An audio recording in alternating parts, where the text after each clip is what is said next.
Su atención, por favor. Señores pasajeros, abrochen sus cinturones, porque estamos entrando en zona de turbulencia. Ya llega Teología a Bordo en Sin Corbata TV.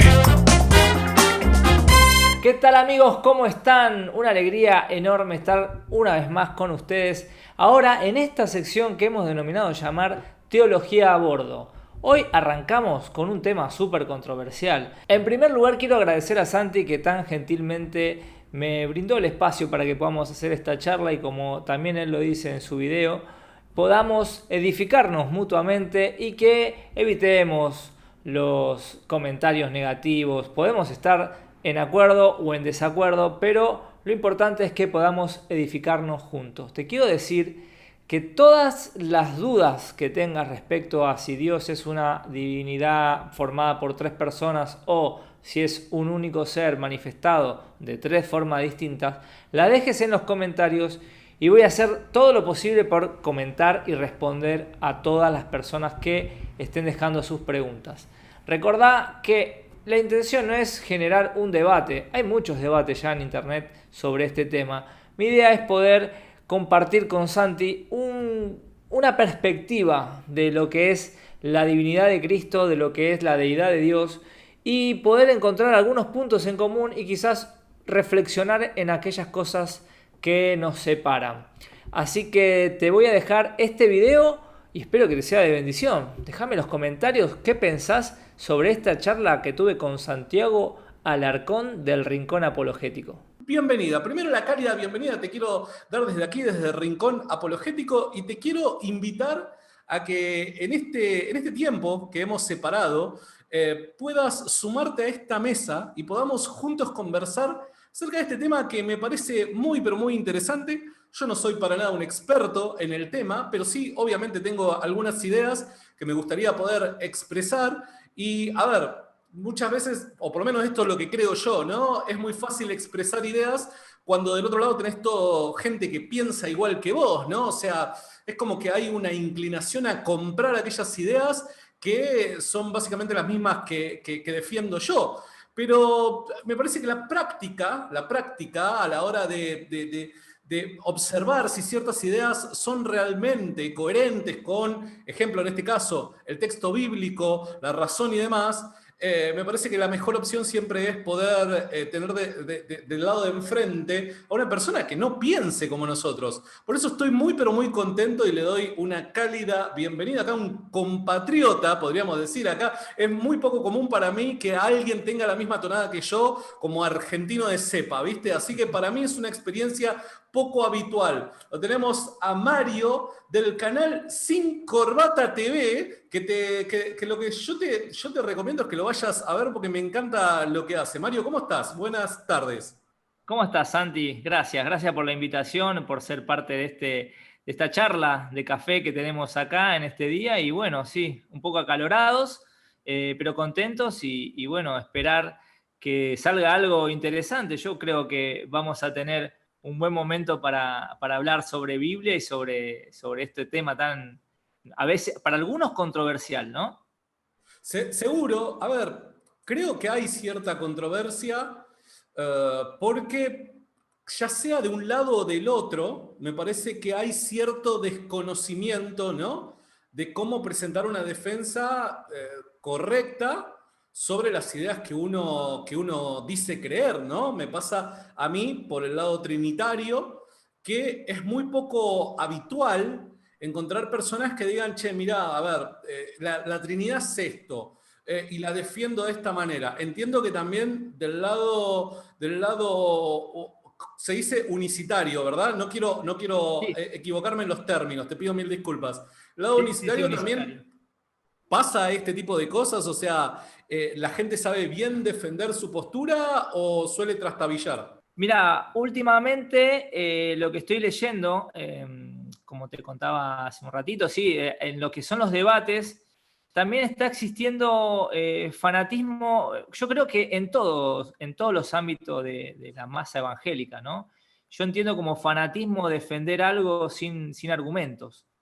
Entonces, muchas veces aquellos que somos del sector unicitario, que somos unicitarios, defendemos a rajatablas una verdad que creemos y que la aceptamos, pero en muchas ocasiones con argumentos incorrectos, o sea, argumentos incluso que no tienen que ver con lo que la Biblia está enseñando. Por eso te vuelvo a agradecer, Santi, por el tema del eslogan. Me fascinó tu eslogan en búsqueda de la verdad, porque yo atravesé eso, ¿no? Entonces, Qué buena onda. pienso que cuando uno está o se siente parte de la iglesia, creo que como iglesia, como hijos de Dios, nosotros siempre tenemos que tener esta línea de querer hacer la voluntad de Dios, y la voluntad de Dios la podemos encontrar cuando estudiamos la escritura. Claro. Entonces, pasa de ambos lados que existe un cegamiento de la realidad. El video que has ahí, le has puesto un clic ahí para ver, se trata de, bueno, la Trinidad, unicidad de Dios. Eso es lo que vamos a plantear hoy sobre la mesa, y te invito a vos que estás conectado del otro lado viéndolo, que las opiniones que des, ya sea de un lado o del otro, que siempre sean bajo el marco del respeto, ¿se entiende? Porque si entre Mario y yo ya hay buena onda, no entiendo por qué en los comentarios debería haber mala onda. Entonces, parece que en principio lo único que te voy a pedir, no te pido de que estés a favor de uno ni a favor del otro, sino más bien que sea cual sea la postura que vos hayas adoptado, que la comuniques, pero que la comuniques bajo el marco del respeto, nada más que eso. Para arrancar, sinceramente, cada vez que tengo la oportunidad en mi iglesia poder dar alguna que otra clase en donde me toca tocar, valga la redundancia, el tema de la Trinidad, siempre abro el paraguas, ¿no? Y digo, me parece que no hay un tema más complejo, al menos para mí, para poder quizás abordarlo como me gustaría, que el tema de la Trinidad. Quizás el tema de la encarnación ahí un poco le juega una buena pulseada, pero para mí es un tema hiper complejo la Trinidad. Ahora, que sea complejo no creo, no, con que sea complejo, digo, no quiero decir que sea indefendible, para nada. Creo que se puede presentar una muy buena defensa del caso, pero sinceramente es un tema al que le tengo mucho respeto. Por eso te dije, Mario, que cuando vos me mandaste un mensajito diciendo, che, para poder charlar esto, digo, me encantaría, joya, me subo al tren, lo hacemos, está todo bien, pero que esto no sea visto como un debate, porque yo sinceramente no estoy quizás para subirme al ring en este tema, porque la verdad es que es un tema que yo todavía tengo aspiraciones de poder conocerlo de mejor manera, ¿no? Pero sí quizás puedo plantear algún que otro tipo de idea. ¿Te parece que lo charlemos? Sí, totalmente, Santi. De hecho, bueno, lo bueno de poder charlarlo es que uno busca presentar, y cuando vos tenés un diálogo fluido, como mencionás, creo que lo importante es la edificación, ¿no? Porque quizás vos te llevás algo que no sabías, o una perspectiva, ¿no? sobre Dios, o la gente, incluso los seguidores del Rincón pueden tener una perspectiva que desconocen sobre la postura unicitaria, o conocer incluso más la doctrina trinitaria, que últimamente se enseña cada vez menos en las iglesias. O sea, hoy por hoy yo conozco iglesias que ni siquiera enseñan la doctrina de la Trinidad, a pesar de ser trinitarios. Es cierto, es cierto. Para arrancar, Mario, a ver, la mayor parte de la gente que sigue Rincón Apologético, entiendo, no digo todos, obviamente, pero entiendo que son trinitarios. Entonces, puede pasar, como me ha pasado en un momento a mí, que no sabía de qué se trataba la postura que vos defendés, ¿no? ¿Nos podrías explicar un poquito qué querés decir cuando hablas de la unicidad de Dios? Sí, básicamente la doctrina de la unicidad lo que hace es hablar de Dios, de concepto de uno y único. Si nosotros nos vamos a las distintas creencias, todos creen en un solo Dios. O sea, incluso los trinitarios creen en un Dios, los musulmanes, los judíos, todos creemos en un Dios. El tema es cómo percibimos ese uno, ¿no? Porque puede ser uno único, que vendría a ser unicidad, o uno compuesto, como lo es la Trinidad. O los mormones creen que Dios es uno en propósito. Entonces, cuando nosotros nos vamos a la Biblia, donde el primer mandamiento es Oye Israel, nuestro Señor, nuestro Dios Jehová, en la Reina Valera dice, el Señor uno es. ¿Qué es ese uno? Entonces, podemos entender que existe uno en propósito, uno en unidad o uno en único. Bueno, la doctrina de la unicidad plantea que Dios es uno y único y que no está formado por personas divinas en la deidad. O sea, en la deidad existe un único Dios y que ese único Dios fue el que se manifestó en carne en la persona de Jesús. Los unicitarios, en esta introducción pregunto más que nada para que todos sepamos de qué estamos hablando, ¿no? Los unicitarios suelen aceptar lo que se ha llamado modalismo, o sea que una única persona en la deidad, podríamos decir, que se manifiesta de diferentes maneras. Se manifiesta a través de la figura del Padre, se manifiesta a través de la figura del Hijo y a través de la figura del Espíritu Santo. ¿Esto sería una buena manera de comprender la unicidad de Dios? Exactamente. O sea, hay una diferencia entre decir que Dios está formado por tres personas distintas, coeternas y coiguales, a decir que Dios se manifestó de tres formas distintas, ¿no? Como Padre en la creación, como Hijo en la redención y ahora como Espíritu Santo, cuando se derramó de la gracia para acá. Entonces, incluso, como ya te digo, hay muchos trinitarios que en verdad son unicitarios, o sea, ellos quizás no entienden esa diferencia y ellos dicen, no, pero yo creo que Dios se manifestó de tres maneras. Pero ahí está quizás el punto, la línea delgada de entender que no es lo mismo formar un Dios por tres personas que un Dios se manifieste de tres formas diferentes. Entiendo. Y es cierto lo que vos decís. Es cierto, cuando uno carece quizás de argumentos, como vos decías, ¿no? Para formar una idea y defenderla, hay veces que terminamos defendiendo otra y creyendo que estamos defendiendo la Trinidad, hay veces de que muchos hermanos defienden la unicidad. Es muy cierto lo que vos decís. Pero para arrancar, quisiera preguntarle algo del lado personal, más que nada, ¿no? Digo, hay veces que a mí me ha pasado, no digo que a todo el mundo le pase, pero hay veces que lo que consideramos viable, una idea que consideramos viable, es aquella que luego vamos a considerar que puede ser una buena manera de interpretar un texto. Aquello que de antemano consideramos, filosóficamente hablando, inviable, ya parece que nos predispone a rechazar una determinada interpretación de un texto. De una u otra manera, esto es un punto de vista personal, pero creo que las presuposiciones filosóficas que nosotros tengamos acerca de diferentes temas ¿cómo decirlo? Nos limita a la hora de interpretar ciertos textos, a la hora de hacer una buena exégesis, ¿no? Mi pregunta es, ¿vos tenés algún problema ya de índole lógica con la idea propia de la Trinidad? ¿O creés que, más allá de lo que dice el texto, luego podemos ir al texto, pero más allá de lo que dice el texto, ¿creés que es una idea contradictoria en sí? Por ende es autodestructiva, diríamos, ¿o crees que la idea en sí es lógica y no es contradictoria?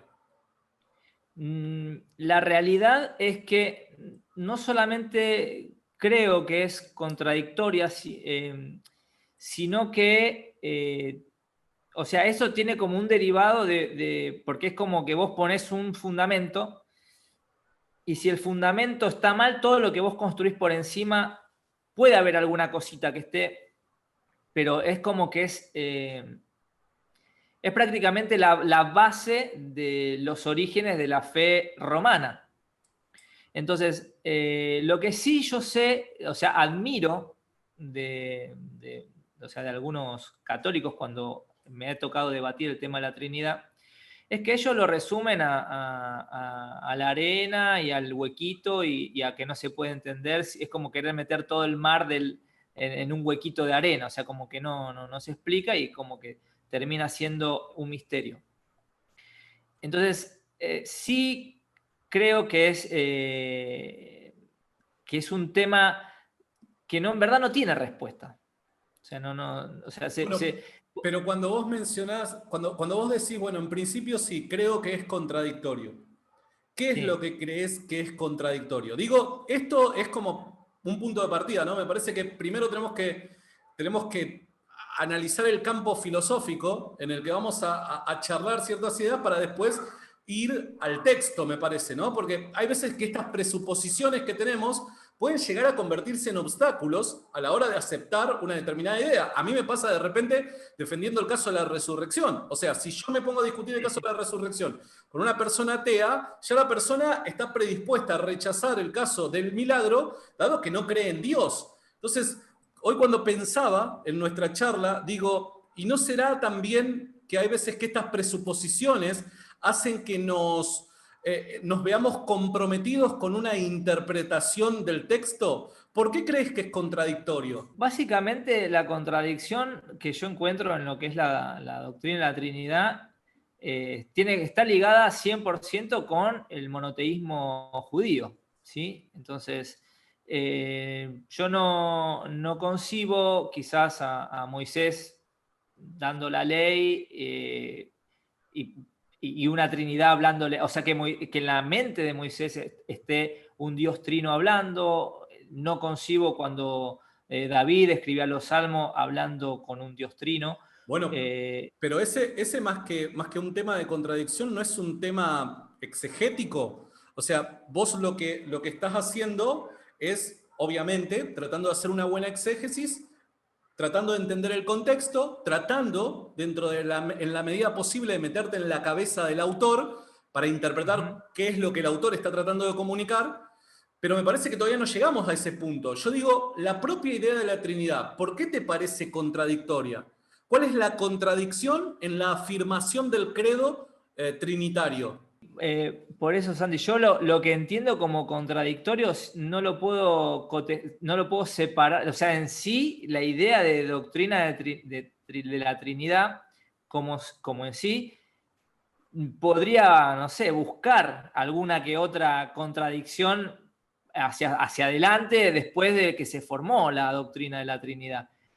Pero como voy del 325, que es el Concilio de Nicea, para atrás, como que no lo encuentro en sí la doctrina como formada, como doctrina de la Trinidad tal cual como la conocemos nosotros hoy.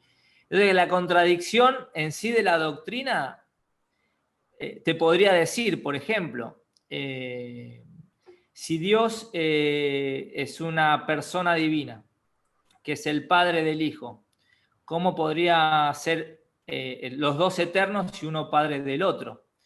Si, por ejemplo, María dice que el ángel que fue engendrada del Espíritu Santo, ¿no? El texto de Mateo 1, quiere decir que quien engendra a María fue el Espíritu Santo. Entonces tendríamos el Espíritu Santo como el Padre del Hijo, y al mismo tiempo el Padre sería el Padre del Hijo, o sea que Jesús tendría dos padres.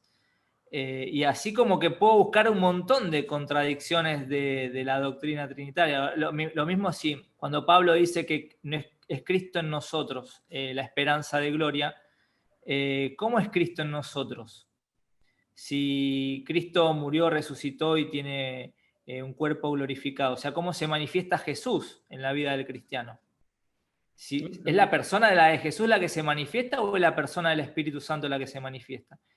De Nicea para acá dice que el Espíritu Santo, por ejemplo, fue emanado del Padre y el Hijo.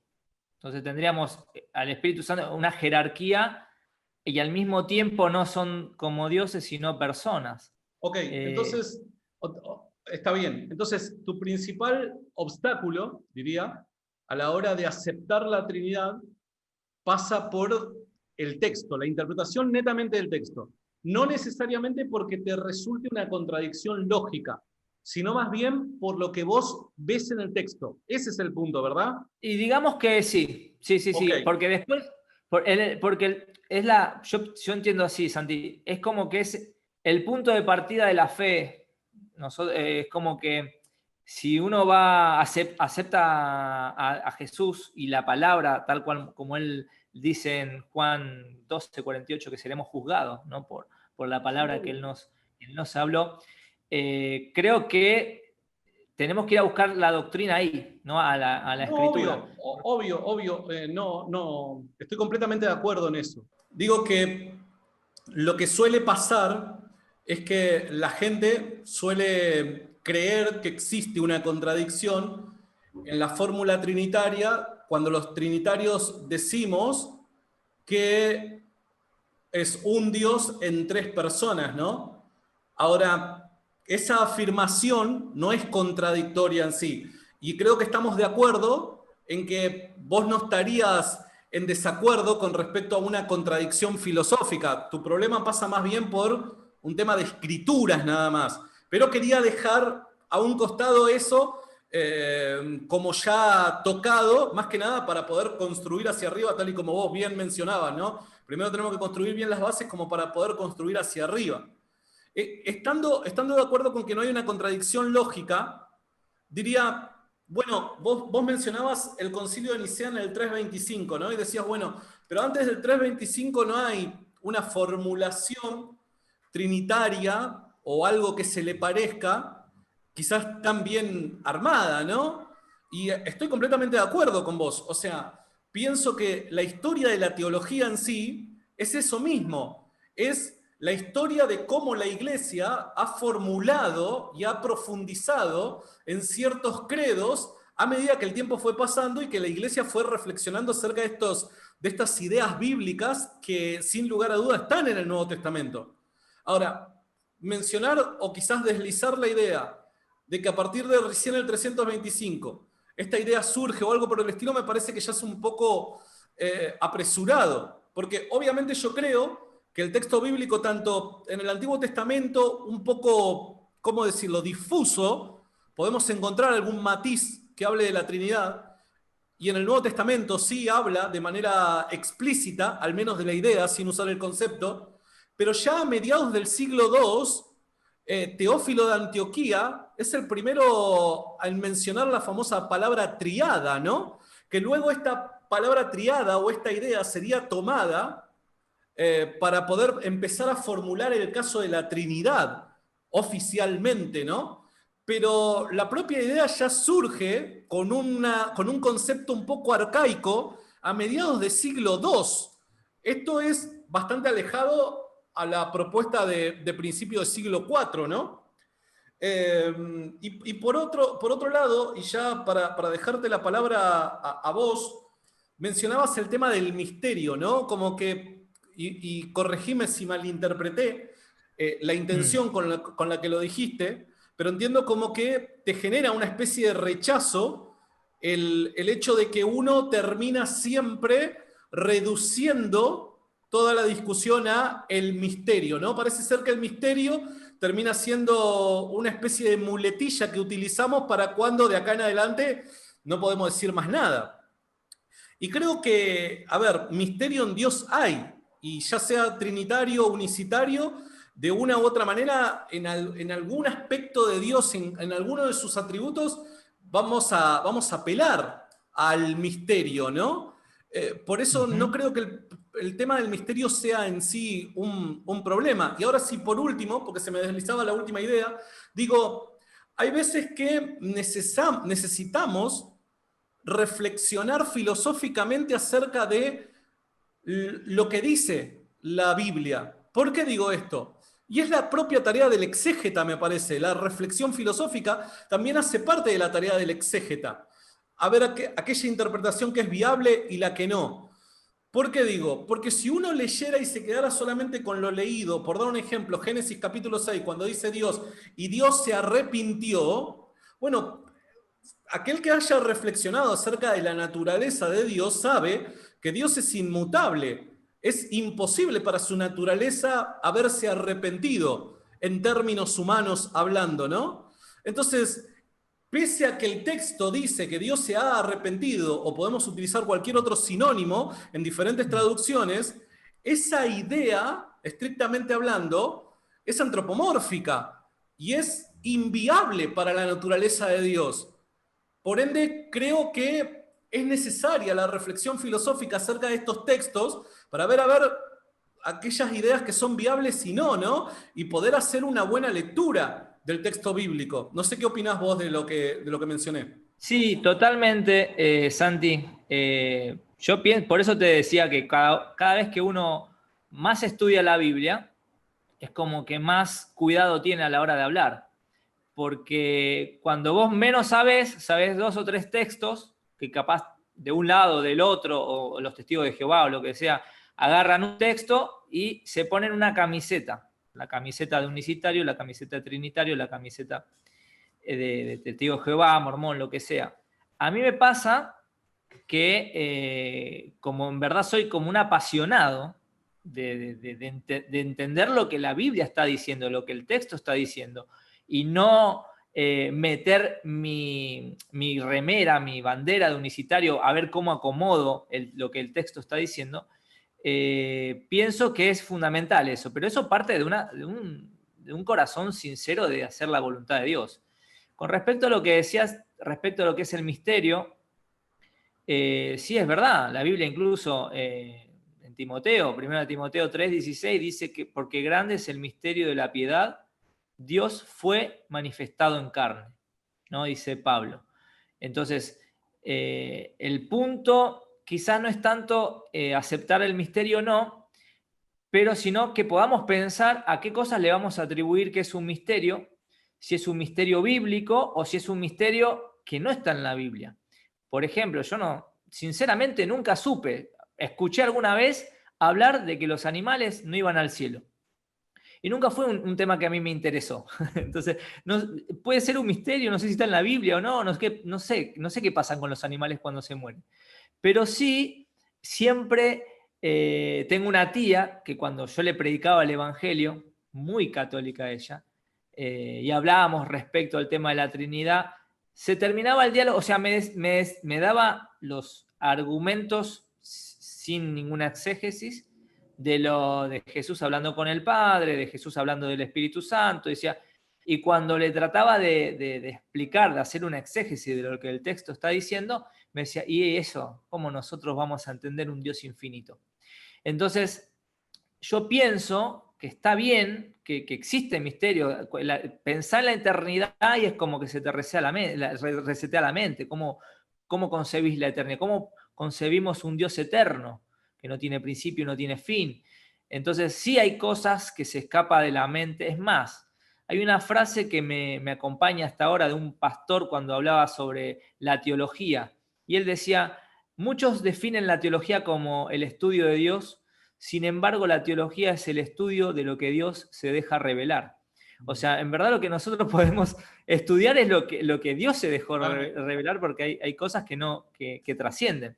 Exacto. Pero sí hay cosas como estas, lo que respecta a la divinidad de Cristo, que quizás no es tan un misterio, porque si por lo menos entendemos el punto de la contraparte, dejaría ya de ser un misterio, sino como sería una opinión formada respecto a la interpretación de un texto, o una interpretación diferente al texto. Respecto a la Trinidad, como que no encuentro no hay forma de definirlo, salvo como esto que hablábamos recién. Sí, bueno, es un Dios trino. No son tres dioses, son tres personas divinas que forman un Dios. Son los tres eternos, coeternos, coiguales, pero uno está por encima del otro. Entonces, es como que, ¿cómo puede ser eso? ¿Cómo es posible ese Dios? Cuando vos decís uno está por encima del otro, ¿qué entendés por esa idea uno está por encima del otro? A ver, por ejemplo, en la Trinidad, tal cual la hemos aprendido en la Iglesia Católica, y hasta en algunas veces la hemos dibujado del triangulito, que tenemos la primer persona, ¿no? Que la primer persona es la que engendra. La Biblia dice que el Hijo fue engendrado, ¿sí? Entonces la primera persona engendra a la segunda, y de los dos emanan al Espíritu Santo. Esa es la doctrina trinitaria del Concilio de Nicea. Después, vos tenés 1400, 1521, 19, por ahí la Reforma Luterana, que es una reforma de ¿qué? De la doctrina católica. Entonces después tenés luteranos, anglicanos y la ortodoxa rusa. Y después todo el protestantismo que llega hasta el 2021. Cuando vos hablaste al principio de modalismo, ahí es una línea paralela que no viene de esta línea. Y lo mismo pasa con los testigos de Jehová, ¿no? Que ellos eran arrianos y que negaban la deidad de Cristo. Entonces, cuando digo la doctrina de la Trinidad enseña que el Padre es la primera persona de la Trinidad, la segunda persona es el Hijo y la tercera persona es el Espíritu Santo.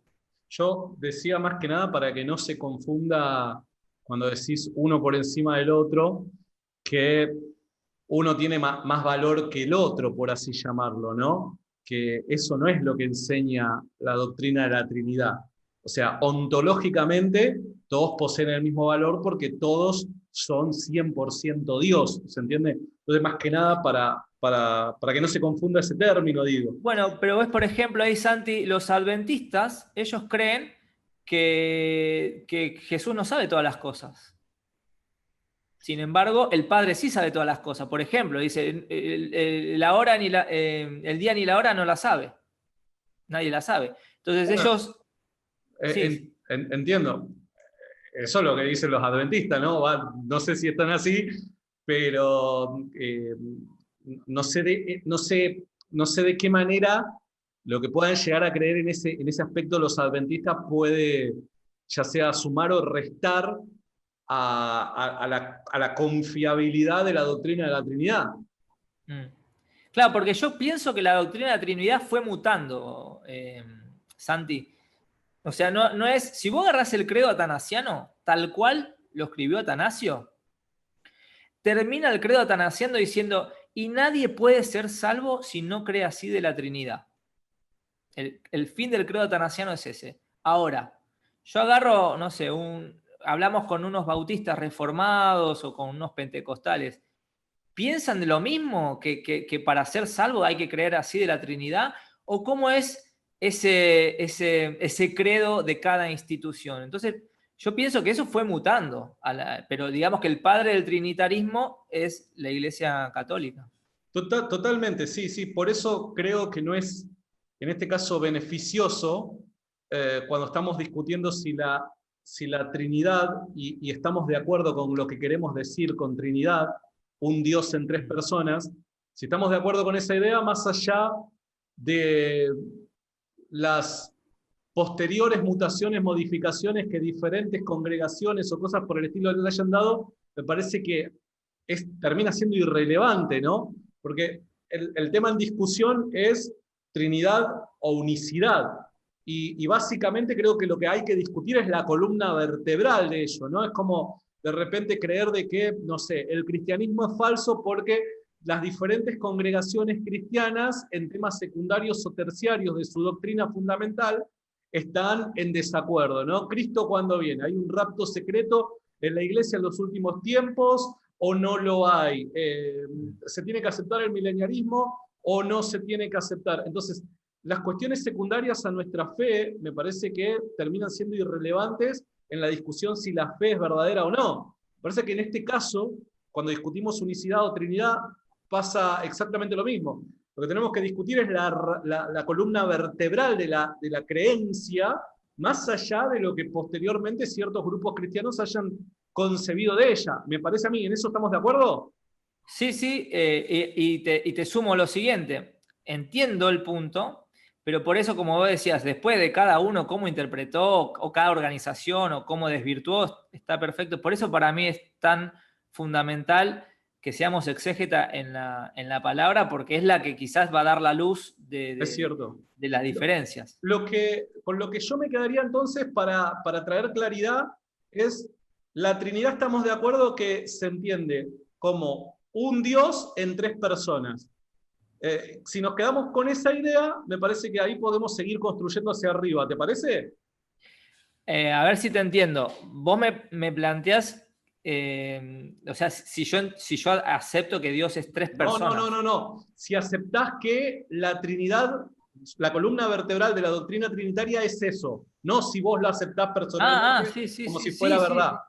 No, sí. La columna de la doctrina de Trinidad es que Dios son tres personas divinas, coeternas, coiguales, que no son tres dioses, sino personas Bien. que forman un Dios. Sí. Perfecto. Bueno, Más que eso nada para también, que no discutamos ahí con conceptos ahí equívocos los dos, ¿no? Capaz que vos estás defendiendo de ellos.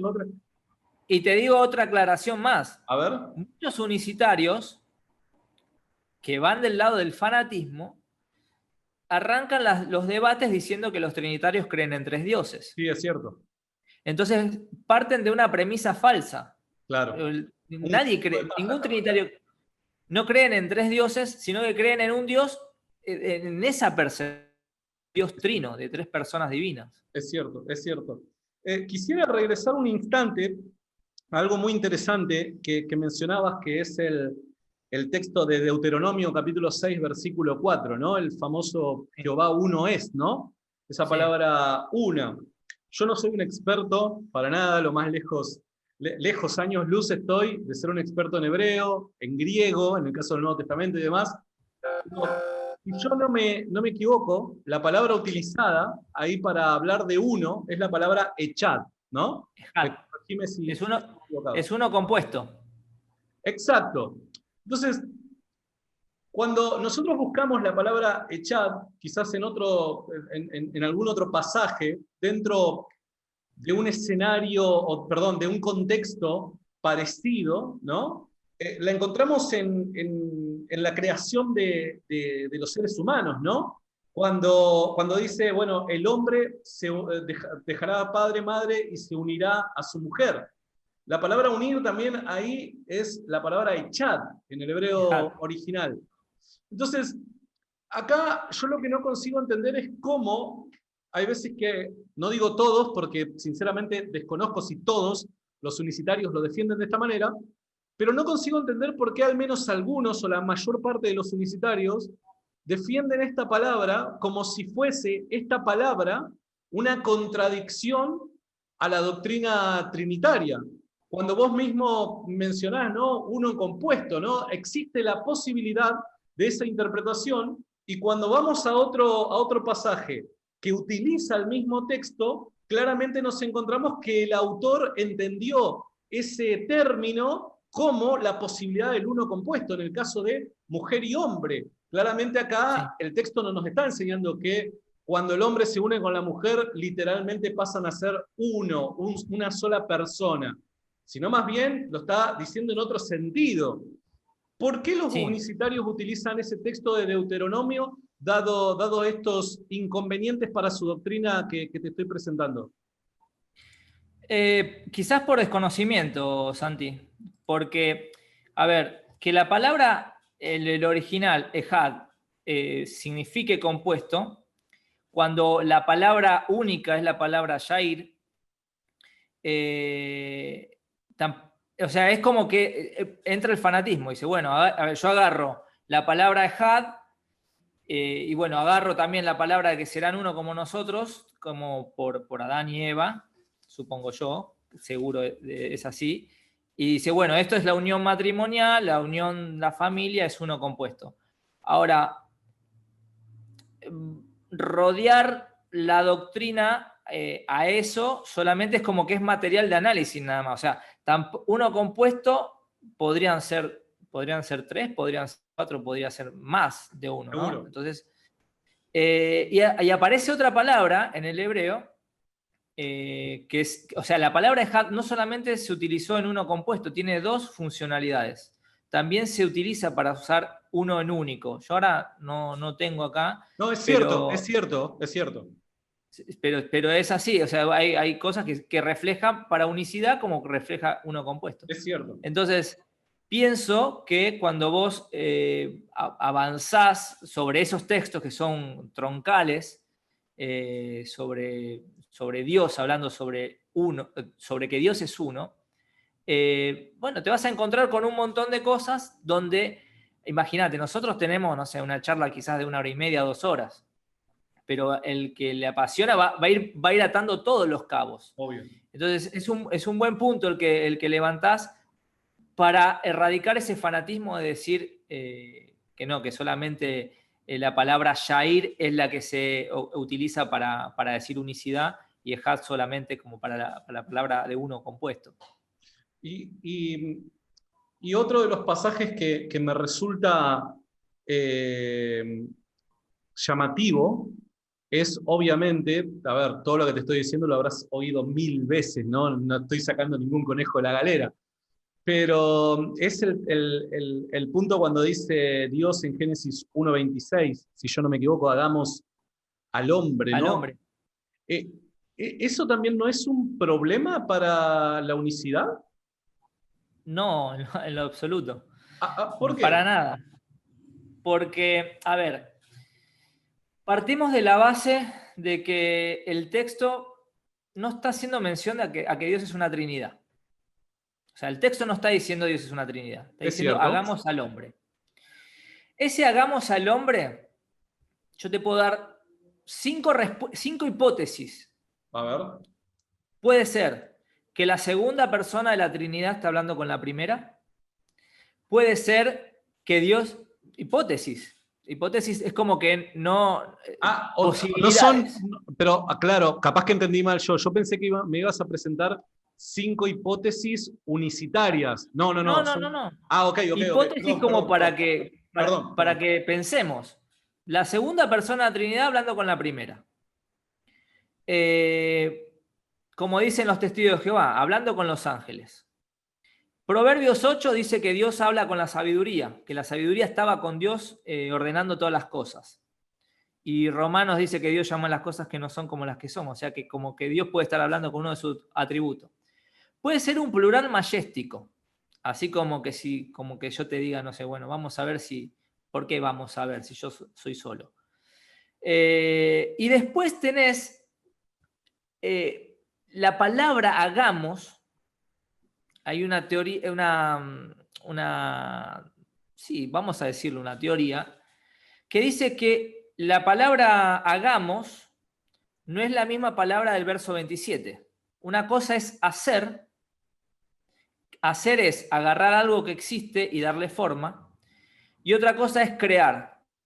Fíjate que dice, hagamos al hombre a nuestra imagen, conforme a nuestra semejanza, y el 27 dice, y creó Dios.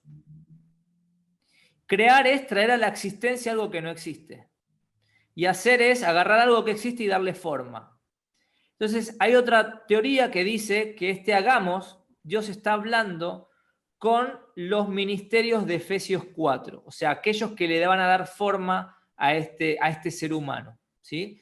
Entonces, si vos me preguntás Génesis 1:26, puedo hasta no saber la respuesta, pero no tengo una afirmación que diga que la segunda persona divina hablaba con la primera persona divina. O sea, como que en verdad no me trae un problema doctrinal, pero no trae como una aseveración. Que esto fue un texto muy usado, ¿no?, por el mundo trinitario, como diciendo, ahí está, ve el Padre hablando con el Hijo. Ok. Obviamente no voy a decir nada de esto que vos estás planteando porque no soy un experto en hebreo, no conozco mucho el hebreo, entonces si me meto en ese tema probablemente cometa algún error. Lo voy a aceptar como estas 5 posibilidades que estás presentando, pese a que hay algunas que la verdad que no me cuadran muy bien. Pero, ¿Cuál? Decime cuál te digo, la última. Obviamente la última, cuando planteaste el tema de Proverbios, cuando habla con la sabiduría, o que pudo haber estado comunicándose con sus atributos, me parece Ahora que... Pensá esto, perdón, Santi. Sí. Pensá esto. Esas cosas, para nuestra percepción que nosotros venimos teniendo, me incluyo, de la doctrina trinitaria desde siempre, o sea, parece loco que Dios hable con su atributo, que es la sabiduría, pero no parecería loco que una persona divina hable con otra persona divina. O parece más loco porque quizás es la primera vez que lo escuchamos. ¿Me entendés a lo que voy? Ahora, si nosotros Si toda la nosotros, vida escuchamos de un Dios trino, no nos hace ruido que la primera persona de Dios hable con la segunda persona de Dios y diga, bueno, vamos a hacer al hombre. Porque lo escuchamos toda la vida. Pero si nos detenemos, si tenemos una mente como más, nos separamos un poco de la creencia que arrastramos, estamos hablando quizás de Dios o sea, si vos lees Proverbios 8, vas a ver que la sabiduría es como que ella está hablando como si fuese una persona. sí, me parece un poco, ¿cómo decirlo?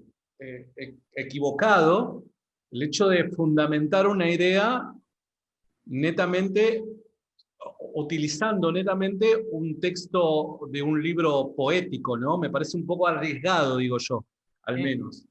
Pero volviendo al caso de los atributos, ¿cómo Dios podría estar?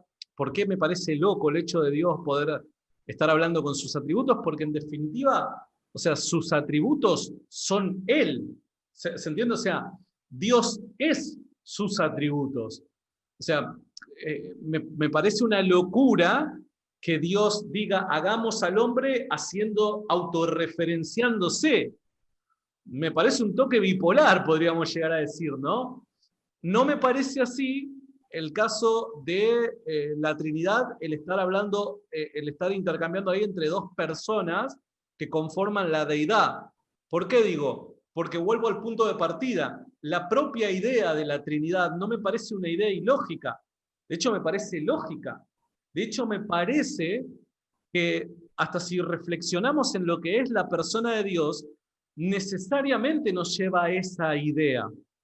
Digo, a ver, cuando nosotros nos comparamos, entre comillas, con Dios, encontramos varias similitudes como también varias grandes, enormes, infinitas diferencias, ¿no? Por dar un ejemplo, Dios nos crea a su imagen y semejanza. Por ende, yo puedo creer y estar justificado al creer de que yo por ser un ser racional, Dios es un ser racional. Yo por ser un ser que puede, que siente, Dios también, de una manera obviamente completamente distinta, ama y demás, ¿no? Yo por poseer la facultad de poder amar, Dios ama.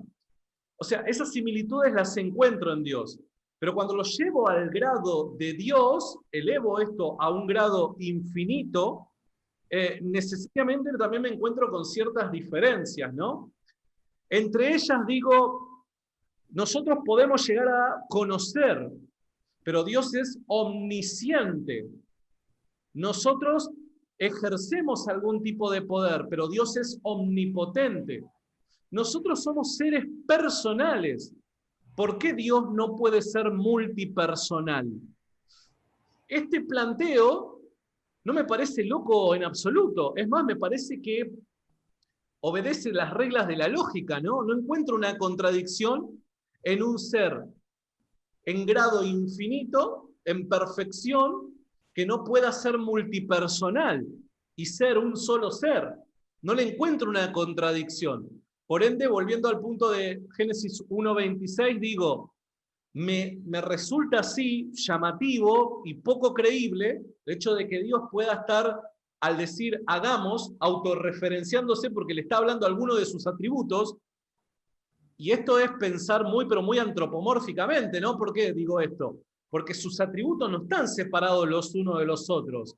Retomemos la doctrina de la simplicidad divina, cosa que no sé si vos suscribís a ella, pero la doctrina de la simplicidad divina dice que en definitiva, al grado perfecto, infinito en Dios, todos aquellos atributos que nosotros los vemos como diferentes son uno solo en Dios, ¿no? Por ende, no hay tal cosa como una distinción entre la sabiduría de Dios y el amor de Dios. Entonces, vuelvo a repetir, me parece bastante poco creíble esto de estar autorreferenciándose cuando decimos hagamos. Y sí me parece lógico pensar de que puede estar habiendo una conversación entre las personas que conforman la divinidad. Bueno, es básicamente por eso cuando me hiciste la pregunta te dije que más o menos como 5 hipótesis. Como ya te digo, yo no es que suscriba, pero al estudiar, yo tengo que escuchar todas las campanas de los argumentos de a qué está hablando Génesis 1.26. Y es ahí cuando me encontré con esa teoría que Dios está hablando a uno de sus atributos, como la de los testigos de Jehová, que dice que Dios está hablando con los ángeles, como la doctrina Trinidad, que dice que el Padre habla con el Hijo, y como la otra que hace una separación de la palabra hagamos, una cosa es hacer, en el original hebreo, y otra cosa es crear. ¿No? Son dos cosas distintas, ¿no? Hacer y crear. Entonces, no me parece tampoco un punto donde vos puedas decir, bueno, acá estoy hablando de la doctrina de la Trinidad. Respecto a lo que vos decías, a mí sí me hace un poco de ruido el tema de un Dios que se manifiesta a la humanidad, que habla con su creación, que habla primero con Moisés, le da las tablas, que después proféticamente todas las profecías que nos deja hacia adelante para venir a redimirnos, que va a venir, que se manifiesta en carne y que en esa manifestación, la manifestación muere en la cruz y resucita y está en el trono como Dios, me parece casi más, o sea, para justificarlo, para entenderlo, ir más al punto filosófico de poder entender esto de un Dios trino y como que tengo que ser muy rebuscado para entender esto de la Trinidad. Es lo que a mí me pasa. Entiendo. O que me pasaba cuando lo estudiaba, ¿no? Entonces, cuando voy a leer argumentos, ¿cuánto tengo que estudiar yo para poder entender? O sea, vuelvo al concepto este. No es que el misterio, hay muchos misterios en la Biblia, pero el que me están planteando es un misterio donde no tiene mucha, o sea Dios habla con Dios. ¿Me entendés? O sea, como que hay cierta grado de cosa ilógica. Y no lo podría reducir, pero porque yo soy humano no lo puedo entender, pero en un ser divino eso puede pasar. Con ese argumento, qué sé yo, cualquier cosa puede pasar con el ser divino. Te entiendo. Y me quedo con lo que dijiste, ¿no? Con este obstáculo que no solamente para vos, sino para muchos otros cristianos también le resulta un problema, que es la gran necesidad, podemos decir, de recursos filosóficos a la hora de explicar ideas que resultan ser bíblicas, ¿no? O entendí así, al menos el planteo, corregime si estoy equivocado. Pero digo, bueno, está bien, yo soy consciente de que necesitamos el recurso filosófico para explicar temas como la Trinidad y otros muchos más que son extremadamente complejos. Pero digo, si en la Escritura, y particularmente en el Nuevo Testamento, ¿no? Que creo que ambos estaremos de acuerdo que al menos la mayor parte de textos referentes, al menos a esta posibilidad, se encuentran en el Nuevo Testamento. Si el Nuevo Testamento enseña, comunica, no digo en profundidad, no digo como una doctrina formulada, detallada, profunda, sino más bien si comunica la idea, al menos, de lo que luego termina siendo este credo. Si comunica la distinción de personas, la distinción entre Padre, Hijo y Espíritu Santo, si conseguimos ver que el Nuevo Testamento nos comunica estas ideas, la distinción entre estas personas, creo que ahí sí podríamos estar justificados en apropiar recursos filosóficos para poder explicar esta idea que claramente resulta ser bíblica.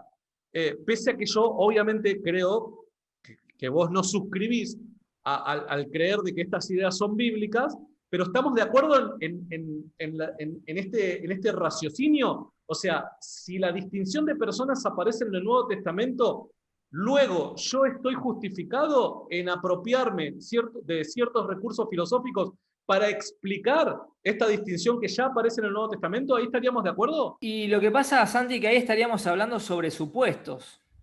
A O ver. sea, yo tengo que, tengo que suponer, es una pregunta donde yo tengo que suponer que la doctrina de la Trinidad aparece, la idea de la doctrina de la Trinidad aparece en el Nuevo Testamento para justificar que después yo haga herramientas filosóficas para poder No, interpretarlas. obvio. Es cierto, yo te estoy proponiendo eso, la suposición. Supongamos, no te estoy diciendo que vos lo aceptes, pero supongamos que la idea de la distinción entre las personas de la Trinidad aparece en el Nuevo Testamento, supongamos, ahí sí estaríamos justificados en utilizar los recursos filosóficos para poder explicarlo, ¿verdad? Hasta cierto punto. Porque la filosofía tampoco puede explicar nada de lo que no tenga, incluso fuera de lo que es la Biblia.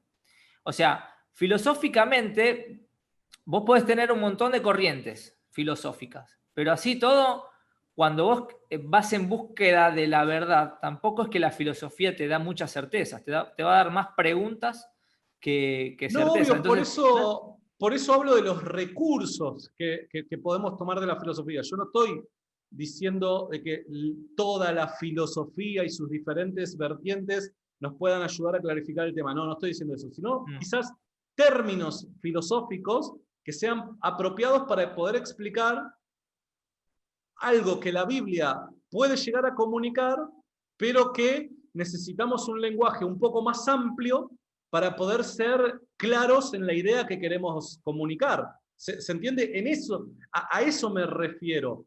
Obviamente, eso nos llevaría al punto de discutir si el Nuevo Testamento al menos comunica la idea de la distinción entre las personas. Claro, bueno, ahí en ese sentido tendría que saber cuáles son esas herramientas filosóficas y cómo las aplicaría para interpretar esa supuesta idea de Dios Trino. Por eso te digo, o sea, a ver, se me hace difícil hablar siempre sobre supuestos. ¿Por qué? Porque en verdad es como que al ser tan celoso, por decir un término conservador, ¿no?, de lo que la Biblia dice, y tan celoso en el buen sentido, ¿no? Como decir, bueno, voy a meterme en este texto a ver qué es lo que el autor me quiere decir o qué me quiere comunicar. Se me complicaría un poco hablar sobre las herramientas filosóficas, que tampoco es muy fuerte, la filosofía. No, el mío tampoco, olvídate. Bueno, entonces, volvamos a este punto del Nuevo Testamento. Si claramente vos crees que el Nuevo Testamento no enseña una distinción de personas en la divinidad. No, para nada. Creo que sí. Para nada. A ver, yo si querés te puedo dar, o sea, un resumen de lo que yo, de mi interpretación propia sobre la unicidad, sobre la doctrina, ¿no? Entonces vos tenés una definición de Dios que la da Jesús. Jesús dice que Dios es espíritu. En Juan 4:24, Dios es espíritu. Dice que, o sea, Dios es espíritu. Ahora, entonces yo empiezo a sacar preguntas. Si Dios es espíritu, ¿el Padre es espíritu? El Espíritu Santo es espíritu por definición. Entonces, si el Padre es espíritu y el Espíritu Santo es espíritu por definición, tengo dos espíritus. ¿Me seguís en la lógica? Bueno, sí, te sigo. Entonces no me meto en esta etapa, vamos a decir, no me meto en la persona de Jesús. Pienso en Dios un poquito antes de que nazca Jesús, ¿no? Dios es espíritu. En contados salmos hemos leído que Dios es santo. O sea, Dios es el Espíritu Santo. Vos, fíjate, quiero hacer un paréntesis, que con esos dos textos vos volvés locos a los testigos de Jehová.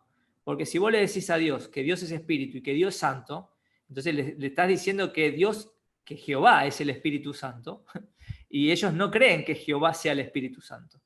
O sea, solamente en esas dos afirmaciones es como que es un mundo para analizar. Te hago una pregunta. Sí. ¿Crees que los ángeles son espíritus? Sí. Y entonces, si crees que los ángeles son espíritus, ¿cuál sería el problema eh, con esta idea que vos estás planteando con respecto a la distinción del Espíritu Santo con Dios? Si en definitiva también los ángeles son espíritus. No ¿Y entiendo cuál cuál sería? sería el problema. Es que el ángel es un ser único. No veo un ángel tripartito. No, Sin embargo, obvio, en la obvio, pero si yo no entendí mal tu planteo, es, bueno, a ver, Dios es espíritu. El sí. Espíritu Santo también parece ser en el Te nombre lo de, planteo, te lo planteo de otra forma. a ver, El padre para vos es espíritu. totalmente, Entonces, y el padre no es el Espíritu Santo. no, Entonces hay dos espíritus. totalmente. O sea, estamos hablando, ahí ya estamos entrando en otro terreno, porque si en la deidad hay dos espíritus, ahí es como que ya estamos bordeando más el politeísmo, que no es lo que enseña la doctrina de la Trinidad. Claro, entiendo, sí, tenés toda la razón. Yo lo que quiero decir, capaz que lo dije mal, yo lo que quiero decir es, en esencia, a ver, volvamos al caso, por dar un ejemplo, la creación, ¿no? En la creación. La creación nosotros sabemos que todo aquello que comenzó a existir, ¿no? Es porque obviamente antes no existía. Lo que comenzó a existir, ¿qué fue? Fue tiempo, espacio, materia. ¿Estamos de acuerdo ahí? Sí, Previamente a eso, quiere decir que no existía ni tiempo, ni espacio, ni materia. sí. Lo previo a eso necesariamente debe ser espiritual.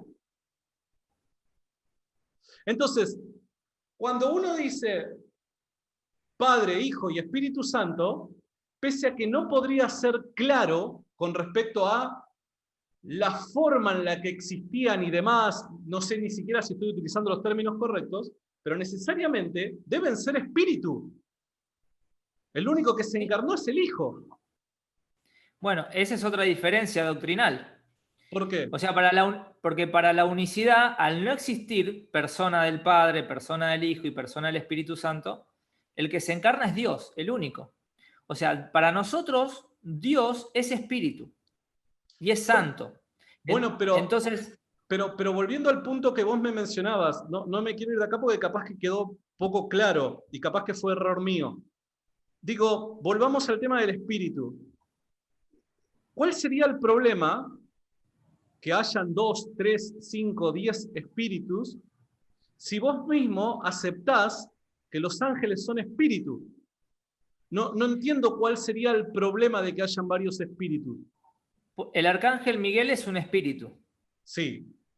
Bueno, es un espíritu.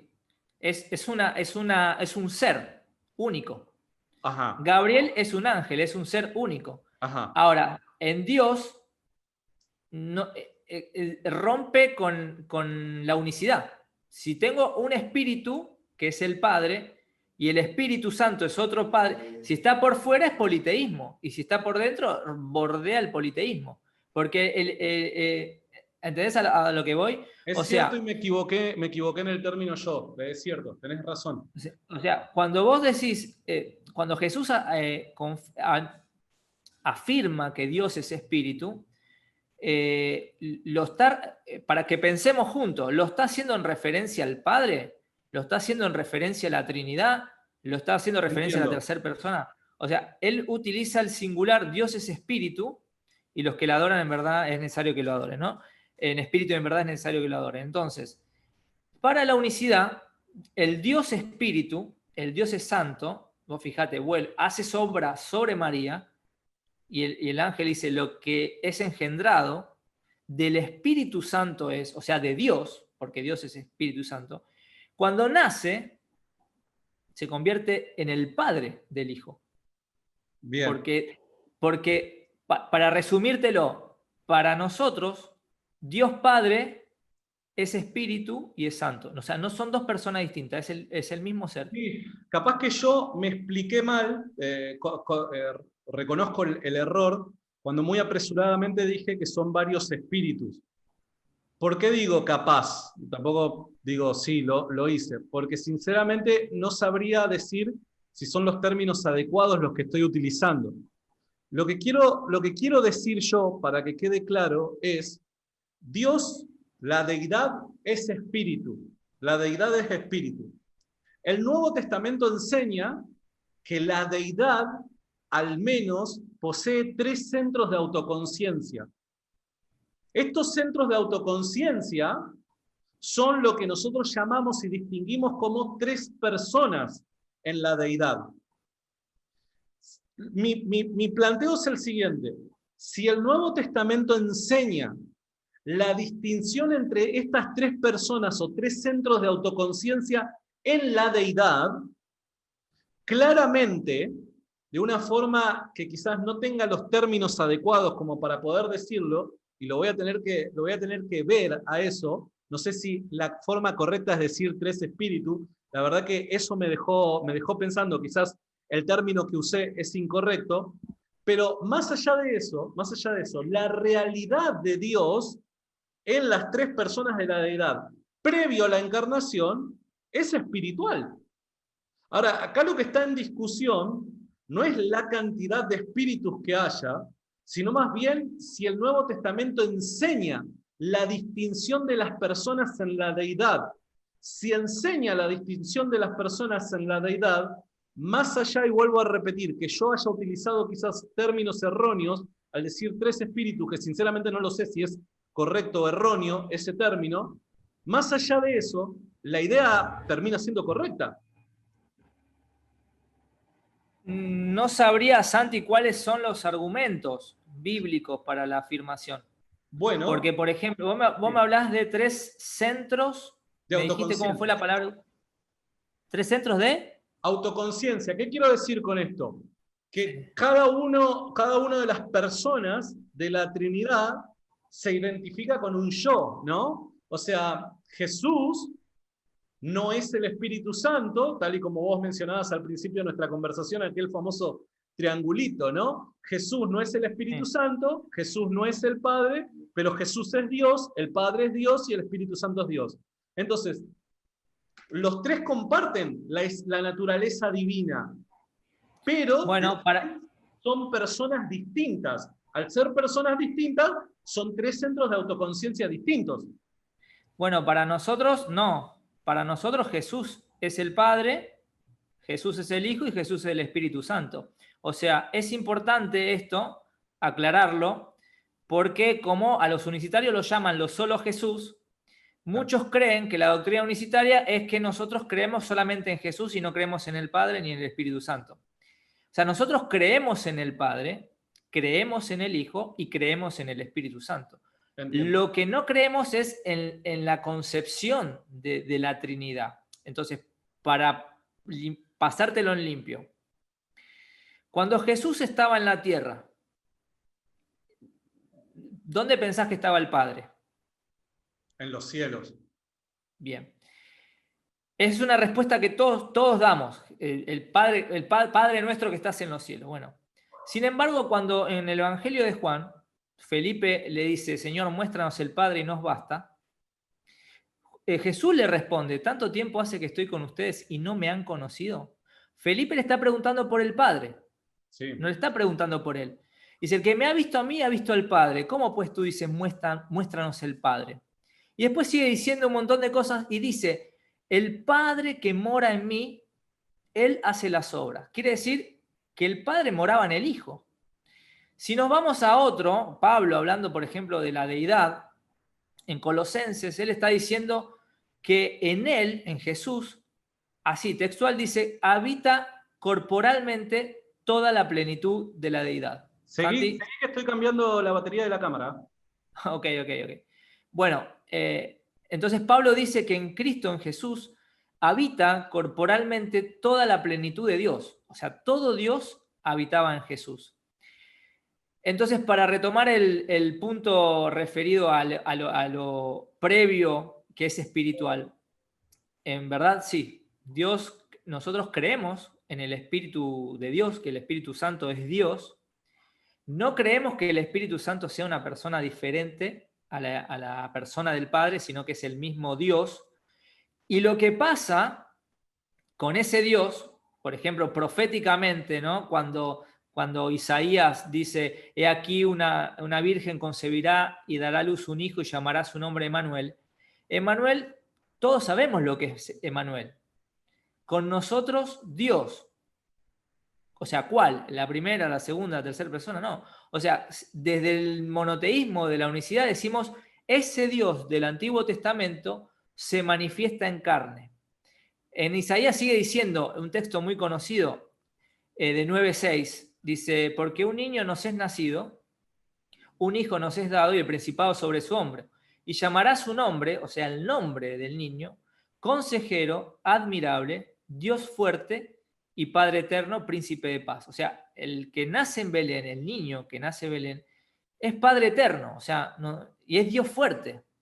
Entonces, el punto del cual sí quiero dejar claro es que sí creemos en el Padre y no creemos que el Padre mandó a una persona que se encarne, sino que fue el mismo Dios que él mismo tomó la decisión de venir a morir por nuestros pecados. Y hay como infinidad de textos. Isaías 52:6 habla, dice, porque yo el Señor, yo mismo que hablo, he aquí estaré presente, o sea, Jehová hablando, ¿no? Ahí nos podemos abrir como un abanico, pero otro texto más, si me permitís.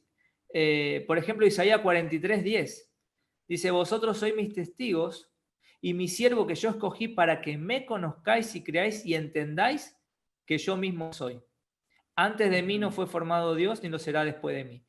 Esos textos donde hablan en la profecía de Isaías, que solamente, voy a poner este término que no me gusta utilizarlo, el término Jehová, pero muchísimos pasajes dicen que solamente Jehová es el Salvador. Solamente, y no hay Salvador fuera de Jehová. Cuando lo leo en el nacimiento de Jesús, el ángel dice, Él salvará al pueblo de sus pecados. Entonces, no hay, en la doctrina unicitaria no hay esta contradicción de decir que, ¿qué problema habría de que Dios, hagamos este juego, de que Dios no sea una Trinidad? De que Dios es un único ser que es espíritu. Y este espíritu promete un día venir a la tierra, a estar presente y morir por nosotros. Y manifestarse como Él es espíritu, y para que la paga del pecado tiene que haber derramamiento de sangre y un espíritu no tiene sangre, entonces Él toma una forma humana. Y eso yo pienso que todos coincidimos. Dice que Dios se despojó a sí mismo y tomó forma de siervo. Entonces, ¿cuál sería el inconveniente de que el único espíritu se manifieste en Jesús y Jesús como hombre hable como hombre, como Dios hable como Dios, como hombre muera, como Dios resucite, como hombre tenga hambre, como Dios multiplique los panes y los peces? Mirá, porque me quedan pocos minutos que me tengo que ir, pero digo, para tratar de dar alguna respuesta a alguno de los puntos que vos mencionabas, digo, uno de los pasajes que sí me recuerdo que hace un tiempo atrás cuando leí un poco al respecto sobre el tema de la Trinidad, que me generaba un inconveniente era esto que vos mencionabas, ¿no? Cuando le decían, muéstranos al Padre, y Jesús parece responder como si fuese el Padre. Recuerdo que eso me había causado un conflicto porque digo, ¿qué onda con esto? Pero si yo lo entiendo de esa manera, tal y como vos me lo estás mencionando, la pregunta es, ¿cómo debería entender cuando Jesús le dice a sus discípulos que aquellas personas que rechazaran a sus discípulos, lo rechazaban a Él? Que los que no oían a sus discípulos, que no lo oían a Él.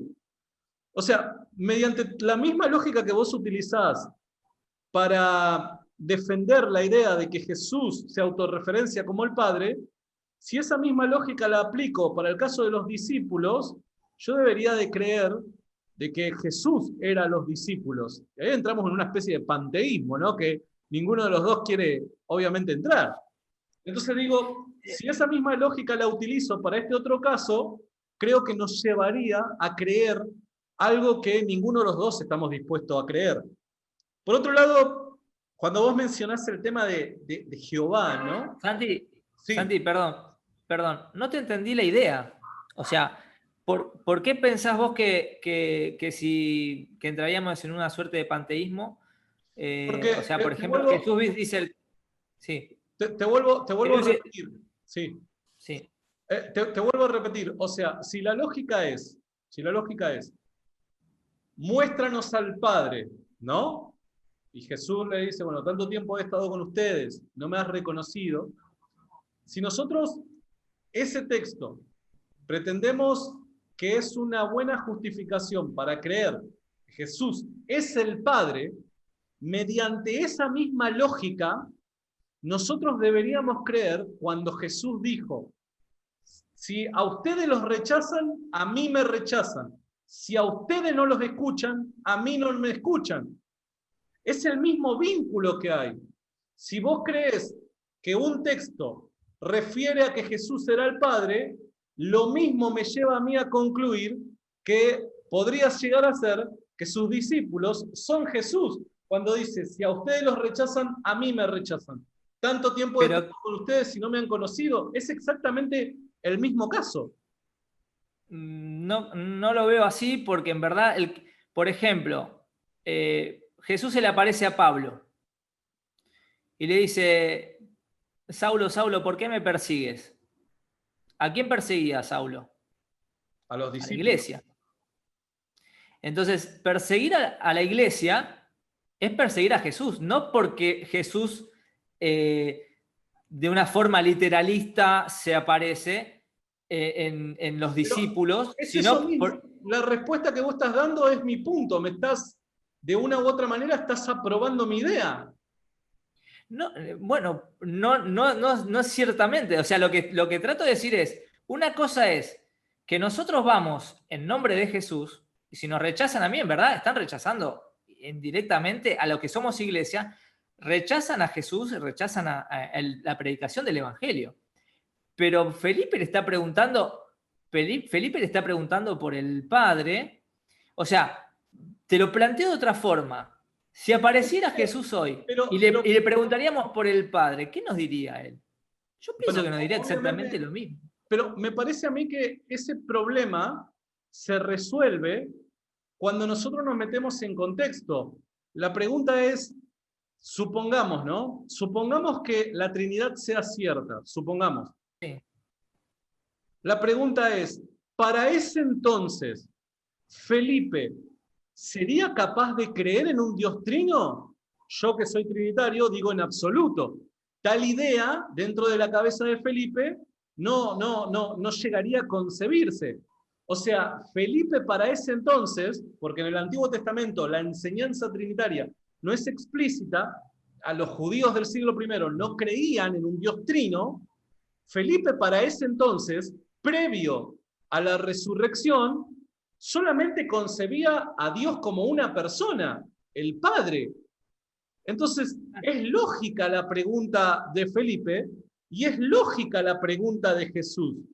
La revelación de la Trinidad viene cuando los discípulos, después de la resurrección, abren sus ojos y ven la realidad de lo que Jesús venía a revelar, a comunicar y demás, ¿no? Ciertos hechos se venían dando en la vida de Jesús. Por dar un ejemplo, su bautismo. Por dar un ejemplo, las veces en donde Dios parece de los cielos hablarle a Jesús y Jesús estar delante de sus discípulos. O sea que a medida que Jesús iba desarrollando su ministerio, ciertos hechos, ciertos dichos se van viendo, ¿no? Pero no era una idea explícita para ese momento previo a la resurrección. Los discípulos, si no eran capaces de entender cuando Jesús fue explícito de que iba a resucitar y los discípulos no eran capaces de entender eso, mucho menos iban a ser capaces de entender la idea de la Trinidad. Entonces, si nos metemos dentro del contexto, la pregunta es lógica y la respuesta es lógica. La clave está en qué es lo que sucede posterior a la resurrección. Y posterior a la resurrección, Eso, bueno, me parece muy interesante, Santi, lo que planteas, porque coincido prácticamente en todo lo que dijiste. El único detalle es que en esa respuesta Jesús vuelve a dar una indicación. ¿No crees que yo soy el Padre y el Padre es mío? O sea, les está explicando.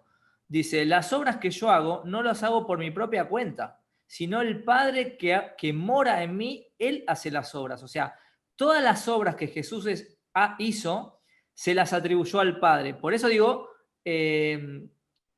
si se corta ahí solamente, dice, no, bueno, si me rechazan a mí, rechazan al que me envió. Listo, entonces como una especie de espejo. Pero sí comparto que obviamente ellos no se les había revelado prácticamente nada. O sea, estuvieron 3 años y medio con el mejor maestro, comiendo, bebiendo, durmiendo con ellos y así todo tuvieran la mejor escuela. Pero no, a la hora de la predicación del Evangelio, Jesús se lo prohibió hasta que no hayan sido investidos del Espíritu Santo. Te propongo algo porque ya me tengo que ir. Dale. ¿Qué te parece si lo dejamos para una segunda parte, el tema de si el Nuevo Testamento enseña la Trinidad? ¿Te parece? Totalmente, totalmente. Sinceramente porque me tengo que ir. Te tengo que cortar acá, pero si querés en la semana podemos seguir y podemos tocar algunos de los textos que creo que hacen una mención explícita a esta idea de la distinción en las personas de la deidad, y que obviamente vos creés que no es así. ¿Pero te parece que lo dejemos para una segunda parte?